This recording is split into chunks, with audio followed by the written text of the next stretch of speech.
আচ্ছা, কোরআন শুধু কেন মানা যাবে না? শুধু কোরআন কেন মানলে ঝামেলা কি? শুধু কোরআন যদি মানতে যান হাদিস ছাড়া কি ঝামেলা হইতে পারে? সূরা নিসা আছে, আল্লাহ বলেন, আউযু বিল্লাহি মিনাশ শাইতানির রাজীম, ফানকিহু মা তাবা লাকুম মিনান নিসা। তোমরা নারীদের মধ্যে যারে পছন্দ হয় বিয়ে করো। যাকে পছন্দ হয় কি করো? মানে কি প্রেম করে? না না না না, মা বাবা দেখাবে, পছন্দ করবেন, বিয়ে করবেন।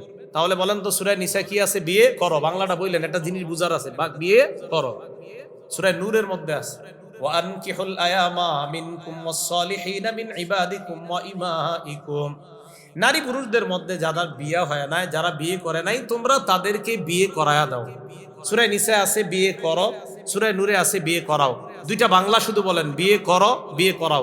আলেমরা ছাড়া অন্যরা বলেন তো বিয়ে করো, বিয়ে করাও। বলেন তো সূরা নিসায় কি আছে? বিয়ে করো। আর সূরা নূরে আছে বিয়ে করাও। এখন কিভাবে বিয়ে করো, কিভাবে বিয়ে করাও, এটা কোরআনের কোন আয়াতে আছে? আল্লাহ শুধু বলছে বিয়ে করো, আল্লাহ বলছে বিয়ে করাও। স্বামী একজন ছেলে একটা মেয়েকে বলবে এত লক্ষ টাকা দেন মোহর বেবাও। আব্দুর রহমানের মেয়েকে আমি 1.5 লক্ষ টাকা দেন মোহরের বিনিময়ে আমি বিয়ের প্রস্তাব করলাম। এই যে কথাগুলা কোরআনের কোন আয়াতে লেখা আছে? কোরআনে আছে বিয়ে করো, কোরআনে আছে বিয়ে করাও। পদ্ধতি কোরআনের মধ্যে নাই, এটা আছে হাদিসের মধ্যে। অতএব কোরআন বুঝতে হলে হাদিসের বিকল্প নাই। শুধু কোরআন যারা বলবে যে শুধু কোরআনই চলে, হাদিসের দরকার নাই, এই যে একটা বিপদে বললাম, যে এই ব্যক্তি কোরআনের পণ্ডিত, এরে বলবেন আপনার আব্বা আম্মার বিয়েটা যেই পদ্ধতিতে হয়েছে, এই পদ্ধতিটা কোরআনের কই লেখা আছে?